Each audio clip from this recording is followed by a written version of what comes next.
शुरुआत से।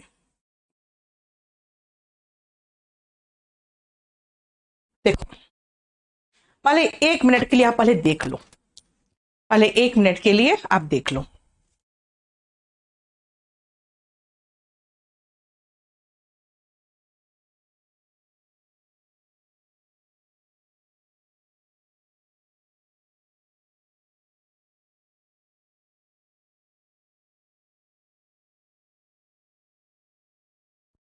चलो देख लिया, सुनो बेटा। एगनी, डिस्ट्रेस और एंग्विश,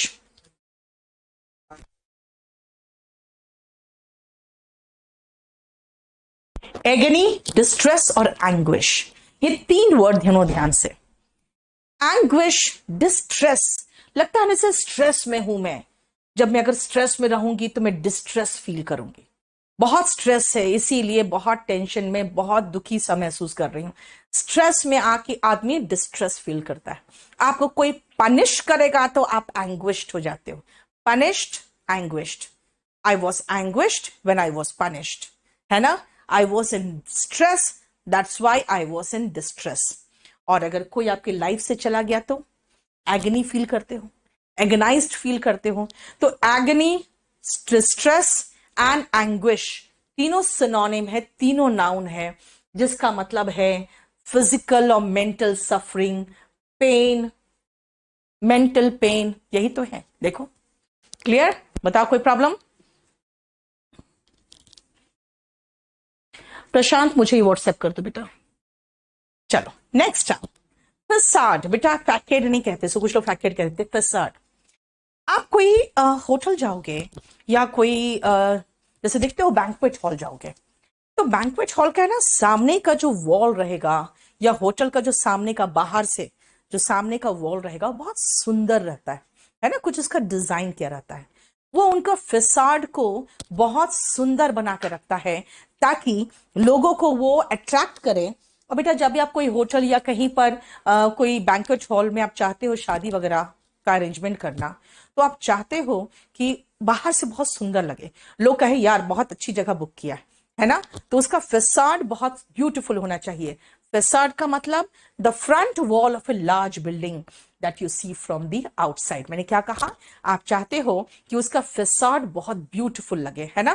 क्लियर, फसाड मतलब जो सामने का फ्रंट वॉल होता है किसी बिल्डिंग का। घर में उतना हम लोग ध्यान नहीं देते, घर ठीक है सुंदर होना चाहिए, लेकिन आगे का वॉल ऐसे कंप्लीट वॉल नहीं रहता है ना। नेक्स्ट आओ, नेल। बेटा ऐसे याद रखो, nail bell, nail bell, nail bell. क्यों? क्योंकि बेल का ही साउंड को नेल कहते हैं, तो बेल का साउंड को नेल ऐसे ही नहीं कहते। ऐसे ही कोई भी घंटी बजा दो कहेंगे नेल नहीं। आपको शायद पता नहीं होगा जो क्रिश्चियंस होते हैं, क्रिश्चियन अपने नजदीक के किसी एक चर्च को बुक करते हैं, और वहीं पर मतलब अपने मोहल्ले के उनके चर्चेस होते हैं, है ना। इंडिया में खैर क्रिश्चियंस बहुत ज्यादा नहीं है, लेकिन आप क्रिश्चियन कंट्रीज चले जाओगे जहां पर ज्यादा क्रिश्चियंस है, तो सबके अपने ही नजदीक एक चर्च होता है, और उस चर्च में सभी लोग संडे को मिलते हैं। तो सब लोग एक दूसरे को जानते हैं, क्योंकि उस मोहल्ले के, उस कॉलोनी के, उस एरिया के सभी लोग उस चर्च में मिलते हैं, है ना। तो होता क्या है कि जब वहां पे चर्च में मिलते हैं लोग ना एक दूसरे से, तो एक दूसरे से पहचान हो जाती है। अगर चर्च को पता चला कि किसी एक व्यक्ति का डेथ हुआ है जो इस चर्च में आता है, तो वो पता है वहां घंटी कैसे बजती है, ऐसे टन, फिर टन, बहुत स्लो घंटी बजती है ना। तो मोहल्ले में जो भी लोग हैं समझ जाते हैं अच्छा कोई जान पहचान का डेथ हुआ है, तो सब लोग फिर वहां पहुंच जाते हैं। फिर उनका फ्यूनरल सेरेमनी होता है, लोग उसको लेकर जाते हैं। तो लेकिन लोगों को बुलाने के लिए कि भाई इसका डेथ हुआ है तो इसीलिए आपको आना पड़ेगा। तो डेथ नेल जनरली हम लोग बोल देते हैं, और उसका मतलब होता है मौत की घंटी। तो नेल का मतलब क्या हुआ, the sound of a bell specially when rung solemnly for a death or funeral। जैसे मैं एक छोटी सी आपको एग्जांपल दूं, जरूरत नहीं है कि हमेशा यही रहेगा। जैसे जैसे सोनिया गांधी ने कहा था मौत के सौदागर, है ना। That statement of Sonia Gandhi was a death knell for the Congress party। मतलब समझ में आ गया ना, कि वही तो था जो कांग्रेस पार्टी के लिए मौत की घंटी बजा गया था, है ना। उन्होंने मोदी को कह दिया था मौत के सौदागर, तो वही था जो डेथ नेल था। That was the death nail for the Congress party. ठीक है, समझ में आ गया। एपिटमी, बेटा कई लोग एपिटोम बोलते हैं, मैं भी बोल देती थी एपिटोम, लेकिन बेसिकली TOME इज टोम, लेकिन एपी के साथ जब टोम लगा तो एपिटमी हो गया। एपी का मतलब होता है ऊपर, इसका आपका रूट है, बाकी का रूट नहीं था, इसलिए मैंने आपको कहा कि भाई स्ट्रेस में मैं डिस्ट्रेस फील करती हूं, पनिश किया गया तो एंग्विश फील किया। डेथ नेल को मैंने बेल, डेथ नेल बेल ऐसे किया आपको कि नेल बेल, लेकिन ये रूट है। एपी का मतलब ऊपर और टोम का मतलब किताब। जब आपकी तस्वीर किसी किताब के ऊपर छपे तो इसका मतलब आप उसकी परफेक्ट एग्जाम्पल हो। जैसे मान लो अंबानी का फोटो छपा किसी बिजनेस मैगजीन पर, भाई वो डिजर्व करता है ना, क्योंकि वो एक सक्सेस का परफेक्ट एग्जाम्पल है। तो he is the epitome of a business tycoon, है ना, यानी कि बिजनेस में जो सुप्रीम कह सकते हो, सबसे ऊपर है, उसमें उसका नाम आता है। देखो 1 मिनट के लिए पहले देखो, फिर मैं आगे बढ़ूंगी, एक बार चेक करो।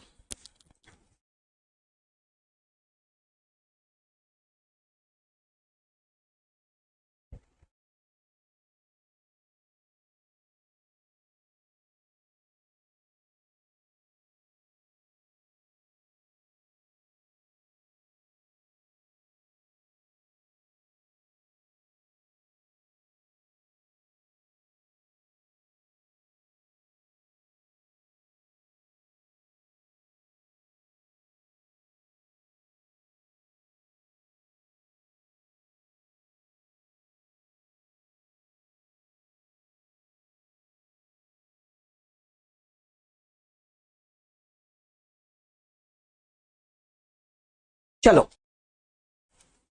सुनो, कोई चीज आपको बहुत डियर होता है, चलो लोगों को बहुत डियर हो गया है ना, लोग ने ताबड़तोड़ खरीद लिया, तो जो चीज बहुत डियर हो जाते हैं लोगों को, बाजार में उसका डियर्थ हो जाता है। डियर्थ का मतलब होता है कमी, है ना। जब कोई चीज, ऑफलाइन की फी बेटा मेरी 29,000 है पूरी फीस 29,000 है, जिसमें सब सब्जेक्ट करवाते हैं, और सिर्फ मेरी इंग्लिश लोगे तो 12,000 है, जिसमें आप मेरे सामने बैठ के पढ़ोगे, है ना।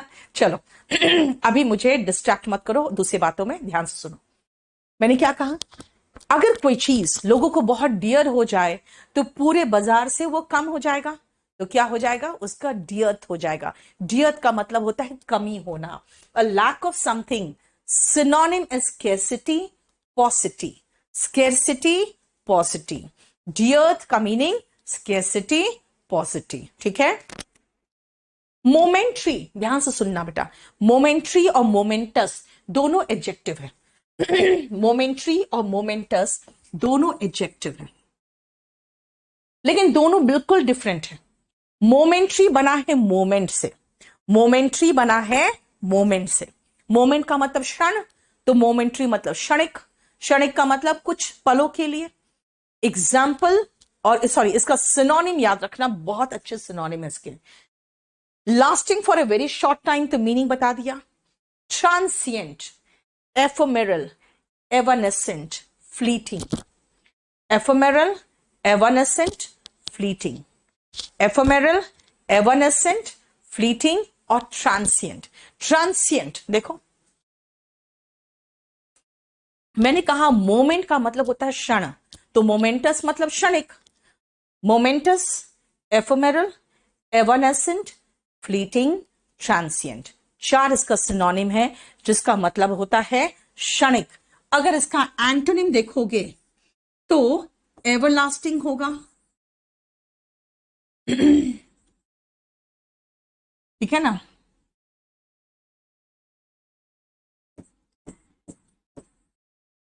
पेरिनियल होगा, perennial, perennial,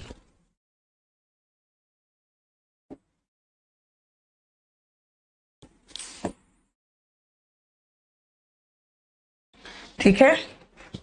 for ever, eternal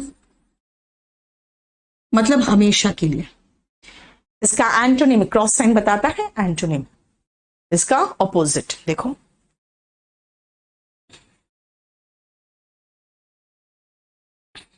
चलो प्रवीण बकवास मत करते रहो तुम लोग। नेक्स्ट आओ, फिर से दो ऐसे नाउन है, अभी तक तो एडजेक्टिव बताया आपको, जो आपको एक लेटर के कारण एकदम मीनिंग अलग हो जाता है। इंटरमेंट एंड इंटर्नमेंट, इंटरमेंट एंड इंटर्नमेंट, सिर्फ एक एन है बेटा। इंटर का मतलब बीच का होता है ना, जैसे 10th और जैसे ग्रेजुएशन के बीच में आपका इंटरमीडिएट होता है, लेकिन यहां पे इंटर का मतलब वो बीच का नहीं हुआ। यहां पे इंटर से एंटर याद रखना। जैसे मृत शरीर को जब ताबूत में डाल के कब्र में दफनाया जाता है ना, उस प्रोसेस को इंटरमेंट कहते हैं, उस प्रोसेस को इंटरमेंट कहते हैं। द ब्यूरियल, इंटरमेंट का सिनोनिम ब्यूरियल है। Of a dead body in a grave, grave का मतलब कब्रिस्तान है ना, कब्र जिसको कहोगे, नॉट कब्रिस्तान, कब्र। कब्र में डेड बॉडी को बरी करना, बरी से बना हुआ है ब्यूरियल, ठीक है, उसका नाउन फॉर्म, उसको हम इंटरमेंट कहते हैं। लेकिन ये जो इंटर्नमेंट है ना, जनरली ऐसे सैनिक समझ सकते हैं जिनको नजरबंद करके रख दिया जाता है।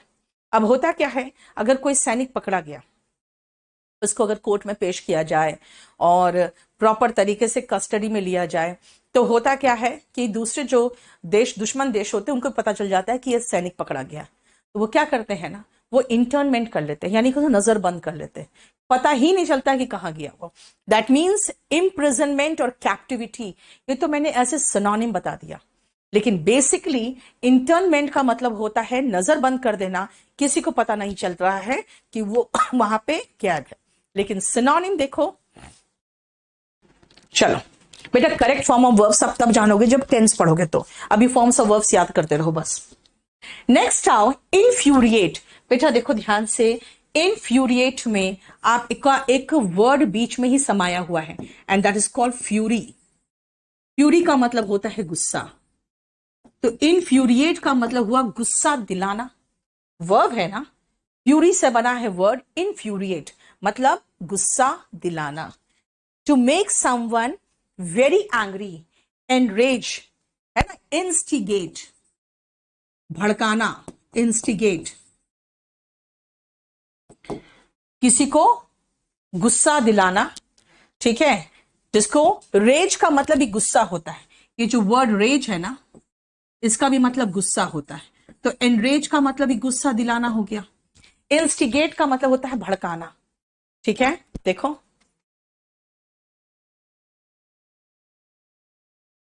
नेक्स्ट आओ, अब इनफ्यूरिएट का एंटोनिम यहीं पर है मॉलिफाई।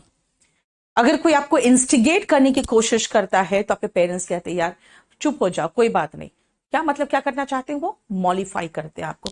मॉलिफाई का मतलब होता है गुस्सा कम करना, पैसिफाई। पैसिफाई से एक नाउन बना है पैसिफिस्ट, जिसका मतलब होता है शांति दूत।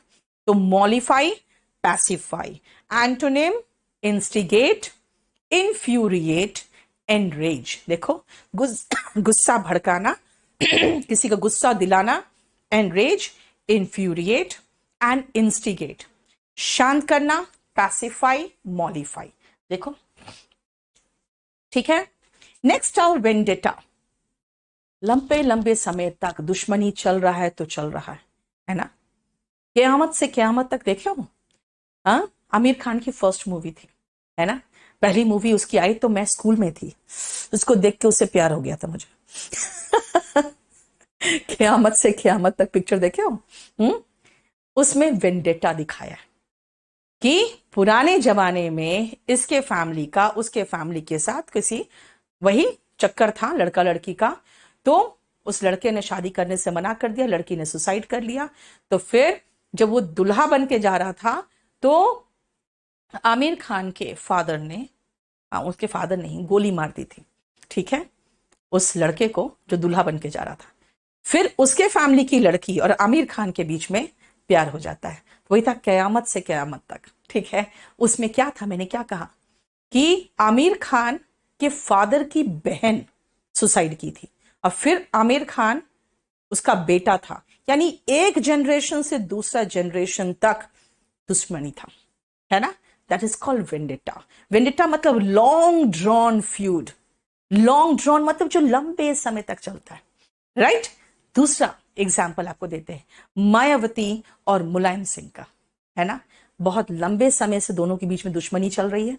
अब क्या है, अखिलेश यादव ने उसको खत्म करने की कोशिश की, राइट। लेकिन वो कितना पुराना है, वो 20 साल पुराना हो गया है। दैट मीन्स वेंडेटा का मतलब है a serious dispute which last for a long time. जो मैंने कहा लॉन्ग ड्रॉन फ्यूड, फ्यूड का मतलब लड़ाई, FEUD का मतलब लड़ाई। देखा, चलो समझ में आ गया। वेंडेटा से क्लियर हो गया, समझ में आ गया। मैंने क्या कहा, एक जनरेशन से दूसरा जनरेशन तक लड़ाई। अब आओ इस पेज पे, इसमें भी ज्यादा आपको रूट नहीं मिलेगा। यहां पर एक बहुत छोटा सा रूट है बस, दैट इज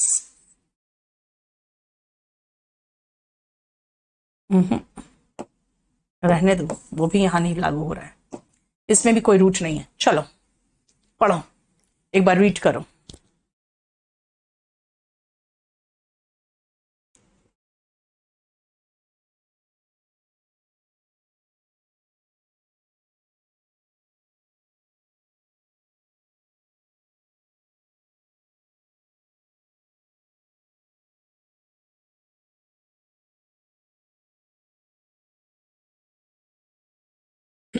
देख लिया, चलो। कॉस्मोपॉलिटन, बेटा कॉस्मोपॉलिटन पुराने जमाने में ज्यादा एक फेमस वर्ड था। क्यों, ध्यान से देखना। पहले जमाने में लोग पहनते थे धोती कुर्ता, है ना। और जनरली मुस्लिम्स वगैरह होते थे, वो पिजामा और कुर्ता पहनते थे। लेकिन अगर उस जमाने में कोई कोट वगैरह पहन के और पैंट एंड कोट और सिगार लेकर, जैसे प्राण वगैरह, है ना, उसमें पुरानी पिक्चर में देखोगे, है ना, जब आते थे तो वो कॉस्मोपॉलिटन कहलाते थे। क्योंकि वो कौन थे, वो विदेशी सभ्यता से प्रभावित लोग थे।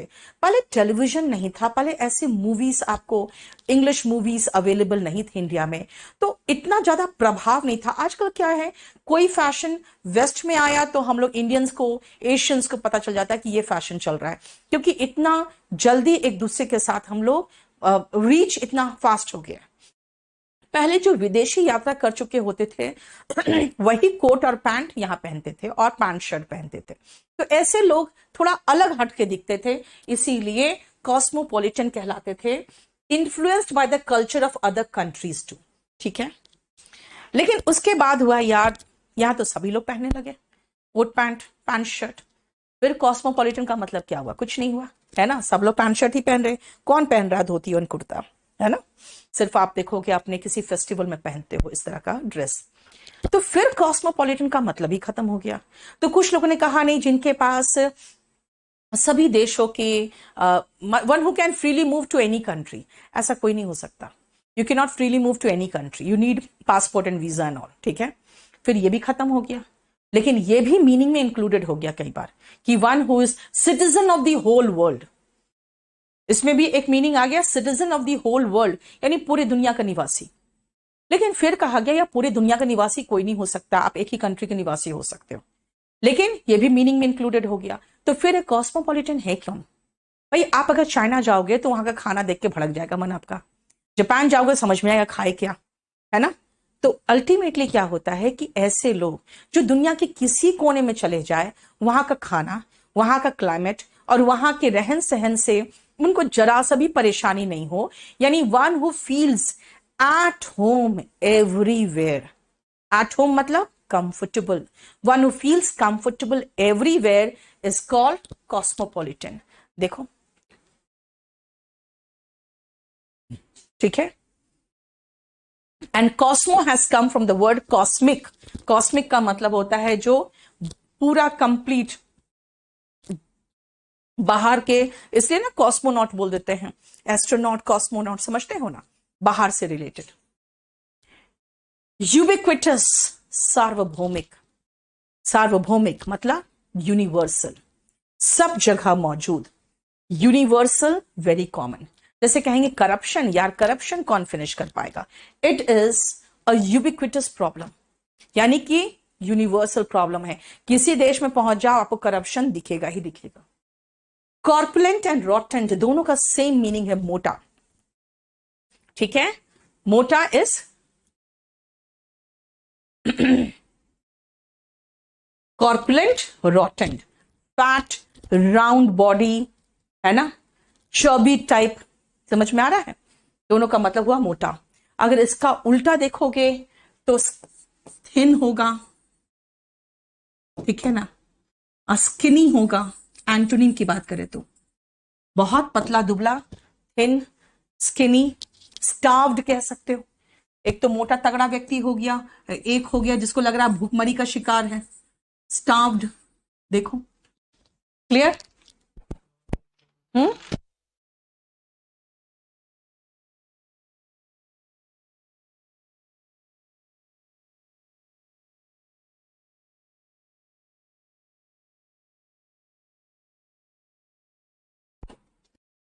नेक्स्ट आओ, इंटीमेट और इंटीमिडेट।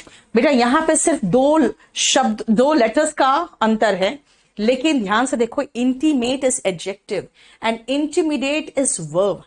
इंटीमेट रिलेशनशिप, इसका मतलब बहुत क्लोज रिलेशनशिप, जिसको कह सकते हो कभी कभी ऐसे इंटीमेट रिलेशनशिप कुछ गलत रिलेशनशिप भी होता है, लेकिन हमें मतलब नहीं उससे। इंटीमेट का मतलब क्लोज, इंटीमेट का मतलब वेरी क्लोज, ठीक है ना, having a very close relationship. लेकिन what is the meaning of intimidate? डराना, धमकाना, है ना। देखो, इंटीमिडेट इज टू फ्राइटन और थ्रेटन, किसी को डराना धमकाना इज इंटीमिडेट। देखो, हो गया। नेक्स्ट आप इस पेज को देखो,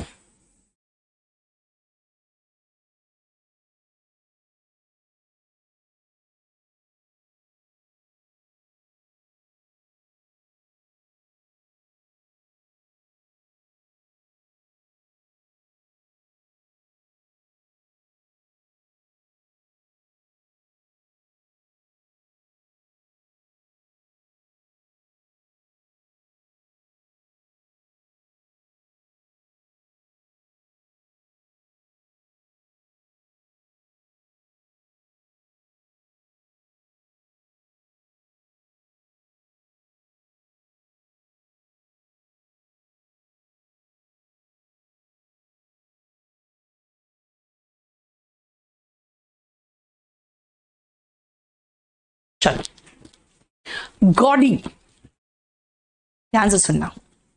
कभी देखते हो गोविंदा की पिक्चर? देखे हो? बेटा गोविंदा के समय में ऐसे ऐसे वो गॉडी ड्रेस पहनता था, लेकिन लोग नहीं पहनते थे। और आजकल हीरो उतना गॉडी ड्रेस नहीं पहनता, फिर भी लोगों को देखती हूँ क्या, एकदम हरा पैंट और लाल जूते, इतना गंदा लगता है देख के, पता नहीं क्या हो गया लड़कों को, है ना। एकदम हरा हरा पैंट, येलो कलर का शर्ट, लाल लाल जूते, गॉडी है ये। गॉडी मतलब चटकीला भड़कीला, जो आंखों में चुभे, है ना, जिसको बिल्कुल तड़क भड़क सा दिखे। तो गॉडी का मतलब हो गया गैरिश, फ्लैशी, फ्लैशी मतलब जैसे फ्लैश लाइट जलता है ना वैसा चमके। टॉडरी, डेजलिंग, डेजलिंग मतलब चमकीला, जैसे सितारे चमकते हैं ना, किसी के कपड़ों में सितारे लगा दो तो चमकेगा। स्किंटिलेटिंग, ग्लीमिंग एंड स्पार्कलिंग, ये सारे वर्ड से आपको फीलिंग आएगा जैसे सितारे टाइप का चमक रहे हैं, कुछ चमकीला का चमकीला सा दिख रहा है ना, और बहुत ज्यादा तड़क भड़क भरा। जैसे मैंने कहा, लाल जूते पहन लिया, ग्रीन पैंट पहन लिया, ठीक है, क्लियर? सो इट इज, कौन कौन सा सिनोनिम है देखो, garish, flashy, tawdry, dazzling, scintillating, gleaming and sparkling, ठीक है। अगर आपने कुछ लिख के मुझे दिखाया और जब मैंने रीड किया मुझे लगा मैं कहीं पेन भी नहीं रख सकती हूँ, इतना बढ़िया लिखा है, मतलब कहीं पर भी मुझे एक कॉमा फुल स्टॉप का भी मिस्टेक नहीं दिख रहा है, तो मैं लिखूंगी नीचे इमैक्युलेट टास्क। इमैक्युलेट का मतलब होता है जिसमें एक भी गलती नहीं है, एरर फ्री है। सिनोनिम देखो, dapper, perfectly clean and tidy, spick and span, और फ्लॉ मतलब होता है कमी, फ्लॉलेस। जैसे अगर आपके स्किन में एक भी दाग नहीं कहेंगे, फ्लॉलेस स्किन है इसका, ठीक है, एकदम बिल्कुल साफ सुथरा, clean and tidy. Spick and span, एकदम एकदम साफ सुथरा, जैसे रूम एकदम स्पिक एंड स्पैन है, क्लीन एंड टाइडी है। तो इमैल्कुलेट का मतलब दोनों तरीके से देख सकते हो कि आप क्या एरर फ्री राइटिंग है तो इमैकुलेट है, कोई चीज बहुत अच्छे से किया हुआ है तो मैं कहूंगी इमैक्युलेटली डन, इसका मतलब बहुत अच्छा। ठीक है, क्लियर? बताओ कोई प्रॉब्लम?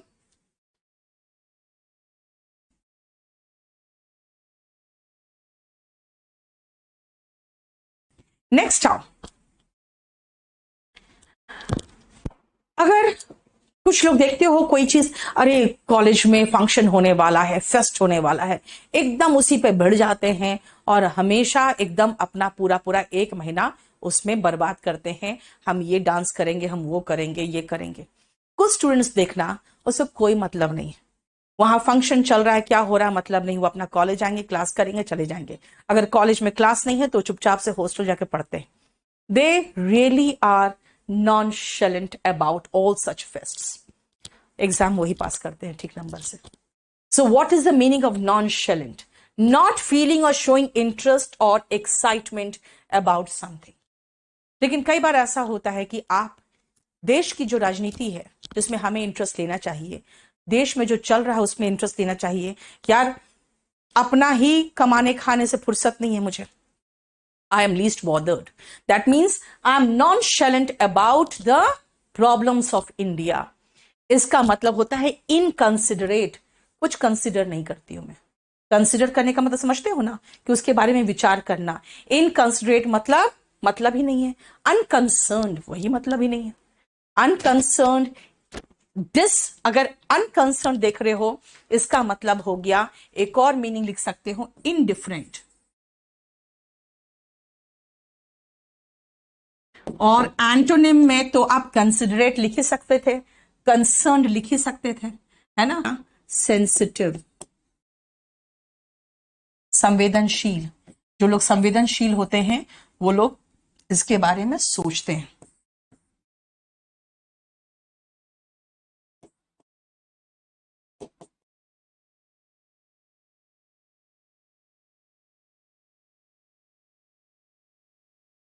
हो गया? देखो next term munificent. What is the meaning of munificent? दिलदार, ठीक है ना, जेनरस, जो दिल खोल के दान दे, लोगों की सेवा में खर्च करे, नहीं अपने ऊपर खर्च करने वाले लोगों की बात नहीं कर रही हूं मैं, ये पॉजिटिव सेंस में बात कर रही हूं मैं, है ना। अब जैसे शाहरुख खान का बेटा है, वो अपने ऊपर खर्च कर रहा था, उसको आप म्यूनिफिसेंट नहीं कहोगे। उसको भी बहुत पैसे मिल रहे थे, वो अपने ऊपर खर्च कर रहा था, है ना। लेकिन म्यूनिफिसेंट कौन है? म्यूनिफिसेंट है जो दिल खोल के दान करे, एक्सट्रीमली जेनरस, मैग्नानिमस। बेटा मैग्ना बना है मेगा से, यानी बड़ा, बड़े दिल वाला। और बेनी मतलब होता है गुड, और फैक्टर का मतलब होता है कारक। ऐसे लोग, ऐसे लोग जो अच्छे हो, अच्छा काम करते हो, बेनिफैक्टर, जो अच्छा काम करते हैं, ठीक है। नेक्स्ट आओ लैंग्वेज। अगर मान लो आपसे बहुत दिनों के बाद मुलाकात हुई, देखा आप बहुत दुबले हो चुके हो, चेहरा पीला सा लग रहा है, तो मैं कहूंगी यू लुक लैंग्वेज, है ना। यहाँ इंडिया में क्या होता है ना, जब दुबले हो तो कहता है बहुत कमजोर लग रहे हो। बेटा कमजोर नहीं है, वो हेल्दी हो गया है। हेल्दी का मतलब मोटा नहीं होता है, ठीक है। मोटे लोग अनहेल्दी होते हैं, हेल्दी होना है इसका मतलब स्वस्थ होना है। इसलिए आपका, मैंने दो चीज कहा, दुबले हो गए हो, चेहरा पीला सा पड़ गया है, तब मैं कहूंगी यू लुक लैंग्वेज। लैंग्वेज का मतलब होता है थका हुआ सा, कमजोर, बीमार सा दिखना, वीक फ्रॉम इलनेस और फैटिग। फैटिग का मतलब बेटा होता है थकावट, ठीक है। और कई बार कहते हैं टीनी मिनी, टीनी मिनी का मतलब बहुत छोटा सा, है ना, टीनी मिनी कई बार कहते हैं, लेकिन एक्चुअल जो वर्ड है वो टीनी है। काफी है दिव्यांश, स्टेनो तो बहुत ही आसान पेपर आता है, टीनी, मिनिस्क्यूल, देखो मिनिस्क्यूल में जैसे मैंने मेगा कहा, मेगा का मतलब बड़ा होता है, तो मिनी का मतलब छोटा होता है, छोटा। देखो यहां पे माइन्यूट है, मिनट स्पेलिंग सेम होता है, लेकिन यहां पे माइन्यूट है। एक बार देख लो आप लोग।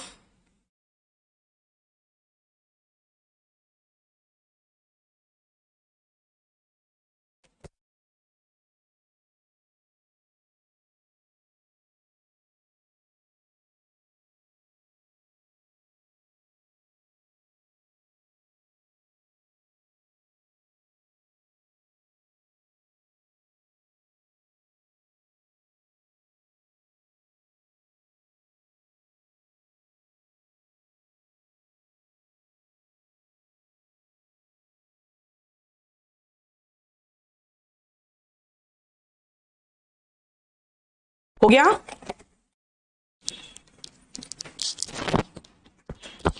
सुनो, अब जैसे अभी मैं एकदम परफेक्ट एग्जाम्पल दे सकती हूँ, जिसको कह सकती हूँ एपिटमी, परफेक्ट एग्जाम्पल इसका, अप्रोब्रियम का परफेक्ट एग्जाम्पल है अभी जो शाहरुख खान के बेटे ने किया है ना।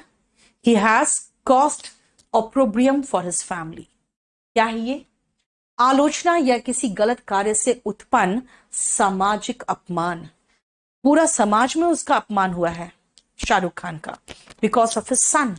दैट मीन्स लोग क्या कर रहे हैं, बहुत ही डिसग्रेस के साथ उस पर कमेंट कर रहे हैं और मजाक उड़ा रहे हैं और आलोचना कर रहे हैं, और पुराना पुराना जो उसका इंटरव्यू है शाहरुख खान का, वो दे रहे हैं, है ना। दे हैव मेंशन्ड क्या, कि ये तो खुद ही कहता है कि मेरा बेटा सेक्स करे, ड्रग्स ले, जो जो मैंने नहीं किया वो सब करे, राइट। तो इसीलिए अभी जो हुआ है, जो आर्यन खान है, he has caused opprobrium for his family.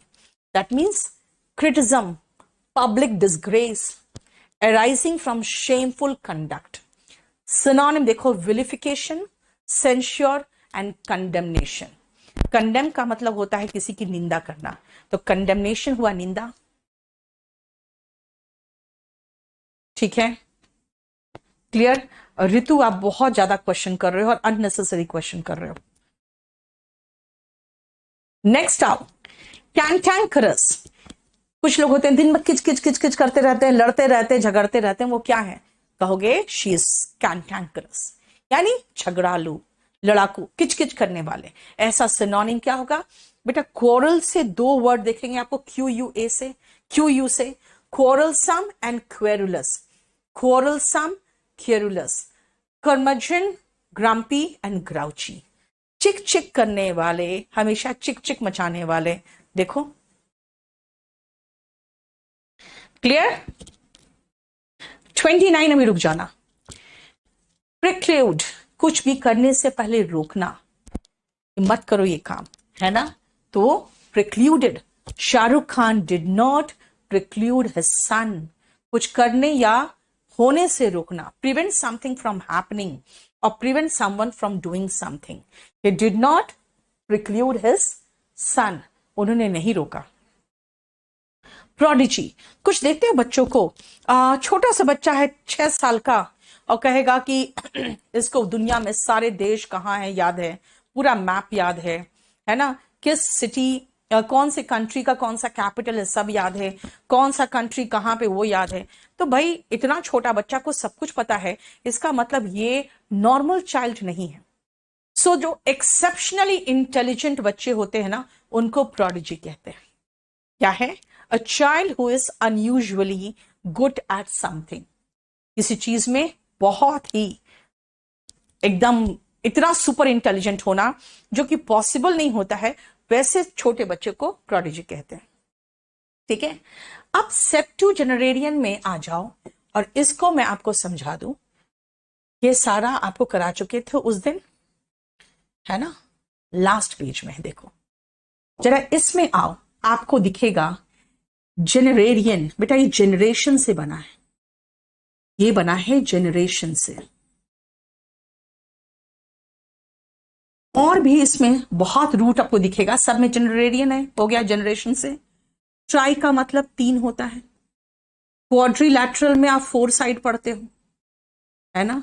Queen नहीं, आप पेंटा पढ़े हो, लेकिन बेटा इंग्लिश में क्वीन 5 होता है, और आपने हेक्सा पढ़ा है, यहां सेक्सा है 6।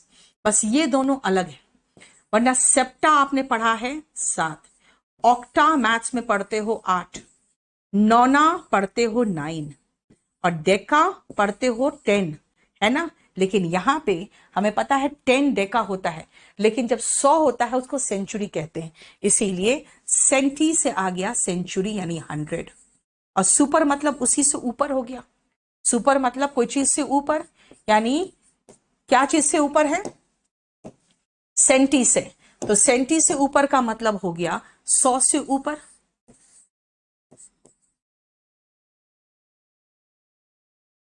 देखो, अब जरा देख लो।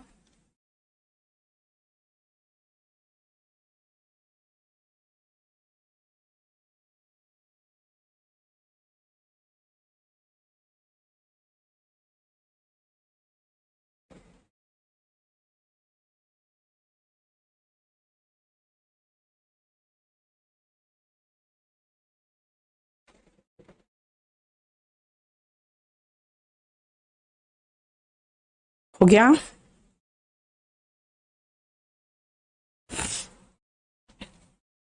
देखो इसमें क्या है,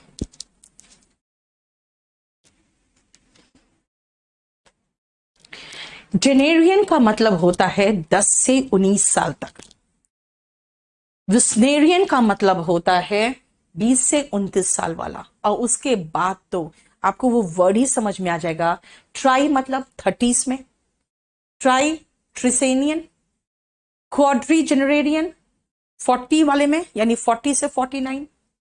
क्वीन मतलब हो गया 50 से 59। सेक्सा मतलब 60 से 69। सेप्टू वाला हो गया 70 से 79, एज वाले जो ग्रुप वाले हैं। ऑक्टा 80 टू 89, जैसे 90 लगा वैसे नौना में आ गया वो नौना जनरेरियन, 90 टू 99। एंड सेंटी मतलब 100। और जब सुपर जा रहे हैं यानी 109 साल क्रॉस कर जाएंगे, तो इसका मतलब है कि ऊपर चला गया वो, इसीलिए नेक्स्ट हो गया सुपर सेंटेरियन। ठीक है, हो गया। आ जाओ सबसे पहले फर्स्ट वर्ड जो है, जो फर्स्ट ईडियम है, ब्लो हॉट एंड कोल्ड। और इसको जरा एक बार मीनिंग देखो, मैं इसको डिटेल में समझाना चाहूंगी आपको। ब्लो हॉट एंड कोल्ड है क्या। कभी आप देखते हो मायावती को, ममता बनर्जी को, है ना, इन लोग बहुत जल्दी साझा सरकार नहीं चला पाती है। उनका रीजन क्या है कि उनका मूड है ना गजब का स्विंग करता है ना। मायावती को बुआ जी बना के अखिलेश यादव ले गए, मिल के साथ में लड़े इलेक्शन। लेकिन भाई मोदी साहब की लहर चल रही थी, तो सब लोग उस लहर में बह गए। लेकिन उसके बाद मायावती जी ने कहा क्या कि ये तो तुम्हारे कारण हम हार गए, अदरवाइज हम जीत जाते।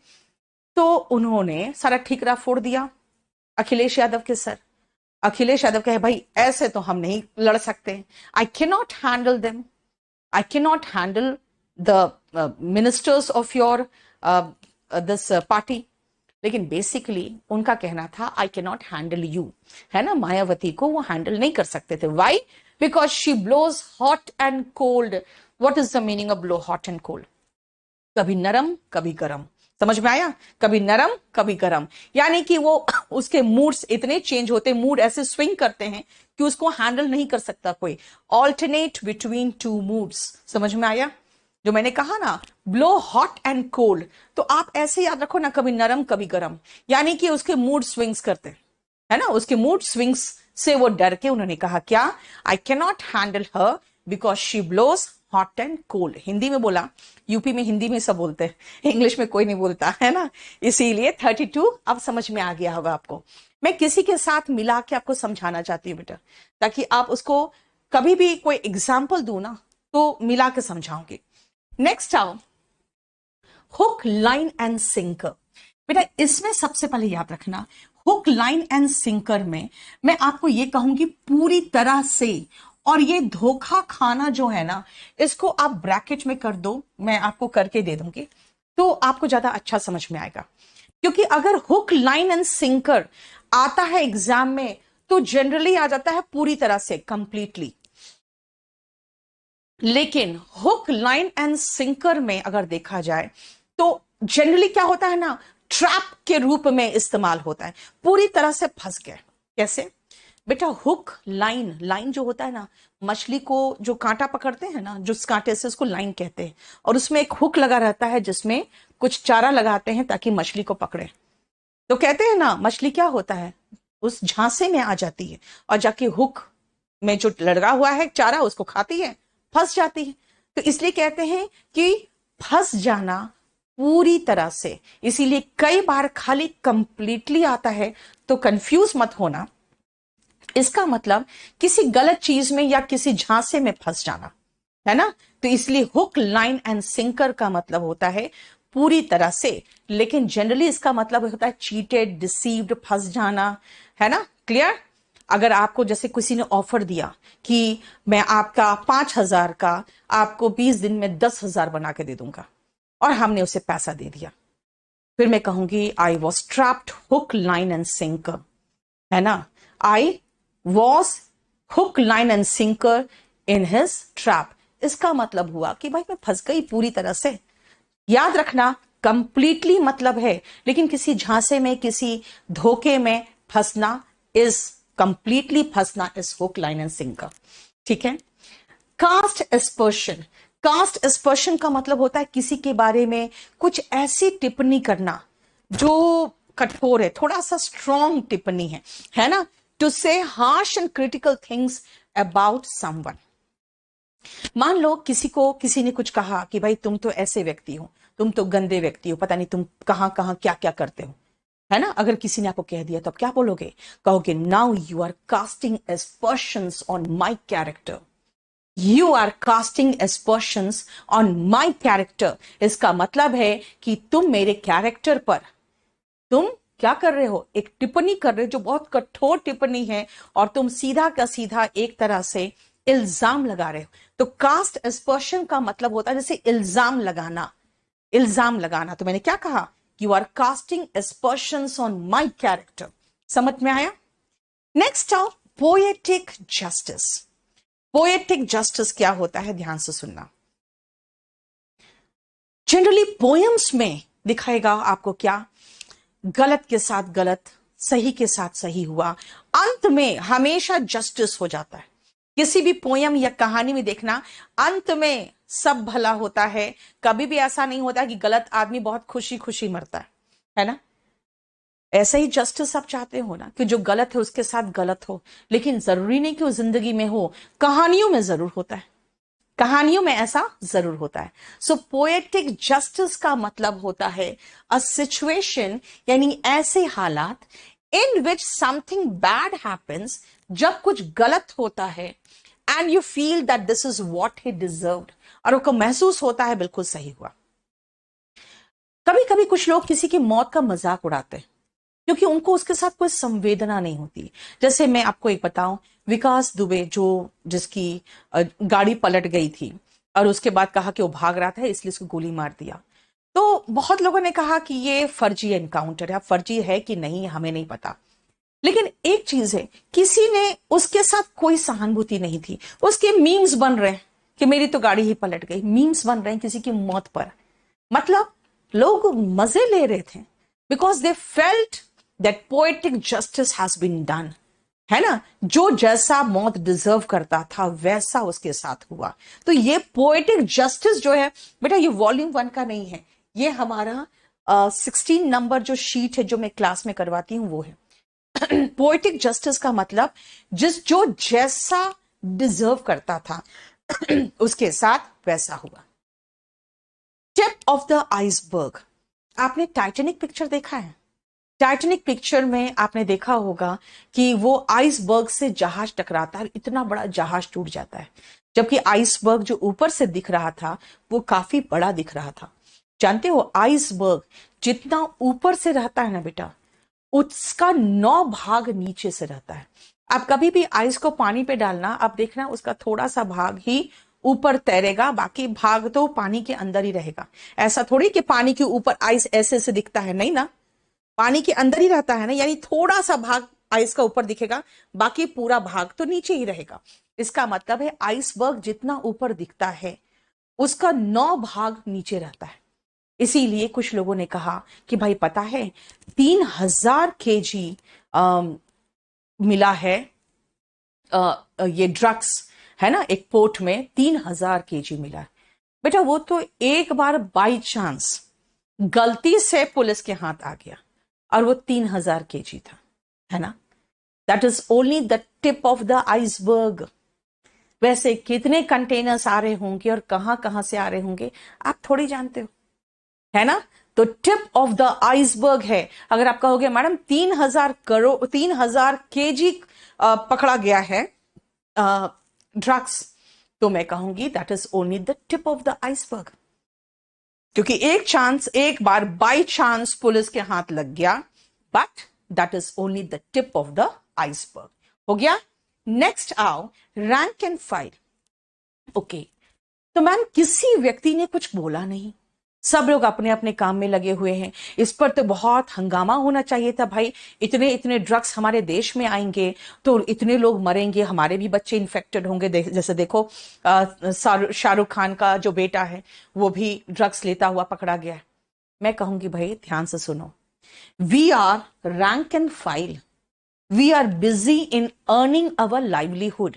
मतलब भाई हम लोग आम लोग हैं यार, हम लोग अपनी आजीविका कमाने के पीछे ही परेशान हैं, है ना। The ordinary members, the ordinary people, we are just rank and file, we are just rank and file, we are busy earning a square meal. 90% of the population of India are busy earning a square meal. A square meal का मतलब होता है एक वक्त का ढंग का खाना। So we don't have time to see all these things. We are just rank and file, any arm log. And what you found there, that is 2-3,000 kg of drugs, that is just the tip of the iceberg. We Indians believe in poetic justice. We don't want to go and punish them ourselves. We feel Bhagwan sab dekhta hai. We believe in poetic justice. And see, we are just rank and file. We cannot cast aspersions on such high people like Adani. We cannot cast aspersion, मतलब हम उन पर इल्जाम नहीं लगा सकते, है ना। We cannot cast aspersions on such high people. ठीक है, क्लियर, समझ में आ रहा है किस तरह से इडियम्स को यूज करते हैं वाक्य में। ठीक है, इस तरह से आपको इडियम्स यूज करना पड़ेगा, राइट। लेकिन हाँ, still there are certain people जो अभी अभी यंग है, जो अभी अभी कॉलेज में एंटर किए हैं और वो सोचते हैं कल होके मैं नेता यहाँ का बनूंगा, फिर मैं जेटली और सुषमा स्वराज की तरह अभी मैं एबीवीपी का नेता रहूंगा, कल मैं मेन स्ट्रीम ऑफ बीजेपी में जाऊंगा और फिर मैं बड़ा नेता बन जाऊंगा। Those people are eager beaver, we are the rank and file. We do not cast aspersions on such high people. We just believe in poetic justice. And this 3000 kg is just the tip of the iceberg. But remember, there are certain people in the society that are eager beaver. यानी कि जो बहुत उत्साहित रहते हैं अपने काम को लेकर, जो बहुत उत्साहित रहते हैं, मेहनती व्यक्ति जो अपने काम को लेकर बहुत उत्साहित है ना। A person who works very hard and very enthusiastic about his work. यानी मैंने कहा जो अभी अभी नेता बन रहे हैं, तो क्या कहा मैंने, they are eager beaver, यानी कि बहुत उत्साहित है, and they take this thing, they really try to raise this issue in the newspaper, in the social media. ठीक है, क्लियर। चलो सुनो, ईगल आइज, ध्यान से सुनना बेटा। What is the meaning of eagle eyes? बेटा ईगल जानते हो ना, चील है ना, चील जो पंछी होता है वो ऊपर से ही देखेगा और एक चूहा जो जमीन पे है वो सीधा उस पर झपट्टा मारेगा और उठा के ले जाता है। अब आप कहोगे मैडम इतना ऊपर से किस तरह से झपट्टा कैसे मार सकता है उस चूहे पर, वो इतना ऊपर से दिखा कैसे उसको, क्योंकि उसकी आंखें बहुत तेज होती है ना, उसकी आंखें बहुत तेज होती है। सो तेज आंखों वाला ईगल आइड कहलाएगा और उसकी आंखें ईगल आइज कहलाएगी।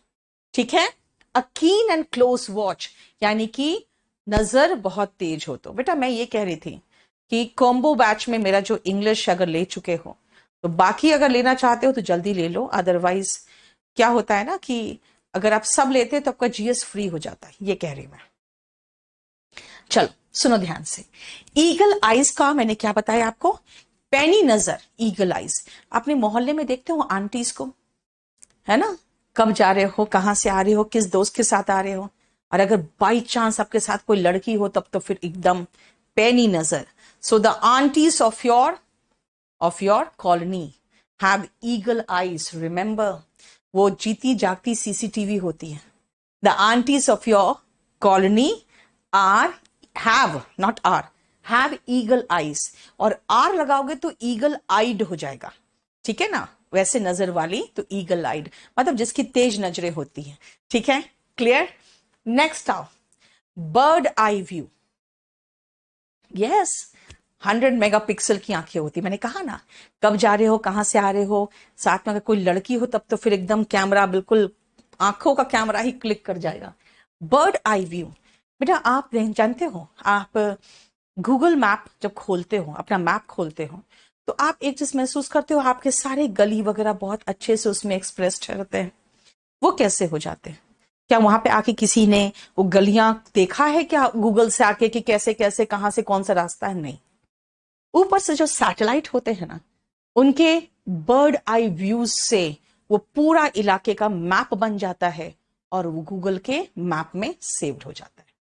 और इतना स्ट्रॉन्ग उनके कैमरे होते हैं कि अब सोचो, ओसामा बिन लादेन को ऐसे ही सैटेलाइट से तो पकड़ा था कि कोई एक लंबा सा आदमी है जो शाम को टहलता है ऊपर, और उस घर के कूड़े भी बाहर नहीं जाते, अंदर ही जलाए जाते हैं, सब्जियां भी अंदर उगाई जाती है। तो वो सब चीजें कहां से मार्क किया गया था? बेटा सैटेलाइट से। एक बर्ड आई व्यू है, बर्ड आई व्यू का मतलब ऊपर से, सरसरी तौर पे लेकिन ऊपर से, ठीक है, a general view from above. So bird eye view का मतलब होता है ऊपर से सरसरी तौर पे। कई बार आपको नहीं समझ में आता, मैं क्लास में जब ऑफलाइन पढ़ाती हूं, मैं ऐसे ही बीचों बीच चल जाती हूं, सिर्फ I just want to have a bird eye view of your notes, I just want to have a bird eye view of your notes. समझ में आया? नेक्स्ट आप, इन अ हार्ट बीट, एक बार में जो दिल धड़के बस उतनी देर में, इसका मतलब बहुत जल्दी, इमीडिएटली। इन 2 शेक्स का मतलब भी बहुत जल्दी। इन नो टाइम मतलब एकदम समय ना ले, एकदम थोड़े से समय में। इन अ हार्ट बीट मतलब जितनी देर में आपका दिल एक बार धड़कता है। जैसे मैं एक एग्जांपल लूं, जैसे सिद्धार्थ शुक्ला है ना, मर गया, जब उसका डेथ हुआ तो कोई कुछ नहीं कर पाया। Why? Because he just passed away in a heart beat, immediately, पता ही नहीं चला कब मरा, है ना, he just passed away immediately. तो इमीडिएटली के बदले में मैं कह सकती हूं ना, इन अ हार्ट बीट, हालांकि दिल की धड़कन ही रुकी थी उसकी, तो आप कह सकते हो he just passed away in a heart beat. एक बार धड़का, दूसरी बार धड़का ही नहीं, कुछ पता ही नहीं चला किसी को, है ना।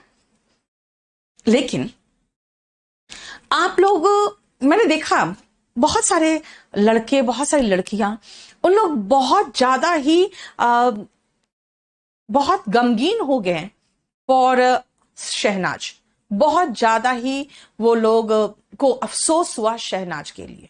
वाई? क्या बाकी लोग अपने हस्बैंड से या अपने लवर से प्यार नहीं करते? क्या शहनाज ही थी जो बहुत प्यार करती थी? है ना। सुनो क्यों, because that girl pours her heart out. She pour, तो अब तो नहीं, मर चुका वो, इसलिए मैं कहूंगी Shehnaaz poured her heart out for Siddharth. She poured her heart out, दिल की बात एकदम सीधा उड़ेल कर रख देती थी, कुछ भी दिल में नहीं रखती थी, है ना। To vent your feelings, vent का मतलब होता है अंदर से निकालना। जैसे वेंट पता है क्या है? ज्वालामुखी का ऊपर जो छेद होता है ना, जिससे सब ज्वालामुखी का जितना लावा है वो निकलता है, उसको वेंट कहते हैं। इसका मतलब अपने दिल की बातें पूरी तरह से निकाल कर रख देना। Because she poured her heart out and so many people, many fans went there at the funeral with a heavy heart. They in fact wanted to participate in the funeral and they went there with a heavy heart. भारी मन से। heavy heart ऐसे याद रखो ना बेटा, भारी मन से। heavy heart, भारी मन से, right? भारी मन से with a heavy heart. ठीक है। अगर लोग बहुत ज्यादा शहनाज से इम्प्रेस्ड थे, पता है क्यों ज्यादा इम्प्रेस्ड थे? क्योंकि वो लड़की फर्जी नहीं है ना? वो फर्जी नहीं है। She follows her heart. So to follow your heart का मतलब क्या है? जो दिल बोले वो करना। देखो, to act according to one's feelings. वो इतना ज्यादा नहीं समझती कि यहाँ सिद्धार्थ तो मेरा नाम भी कहीं नहीं लेता, वो इतना करता है, कुछ नहीं। वो बिल्कुल प्यार में ऐसी पागल थी कि उसको अपना सेल्फ रेस्पेक्ट वगैरह कुछ नहीं दिखता था। She just poured her heart out, ठीक है, और she followed her heart. So people wanted to be there with a heavy heart just to console her, right? And to wear your heart on your sleeves. मैंने क्या कहा? वो लड़की फर्जी नहीं है। क्यों? Because she wears her heart on her sleeves. मतलब दिल खोल के, हाँ भाई प्यार करती हूं मैं, है ना? तो दिल खोल के रख देना, प्यार करती हूं मैं, वो क्या है? To wear your heart on your sleeves. यानी दिल की बात दिल तक नहीं रखना, बाहों पे लाकर रख देना, ये लो मैं तुमसे प्यार करती हूं। ठीक है, समझ में आया?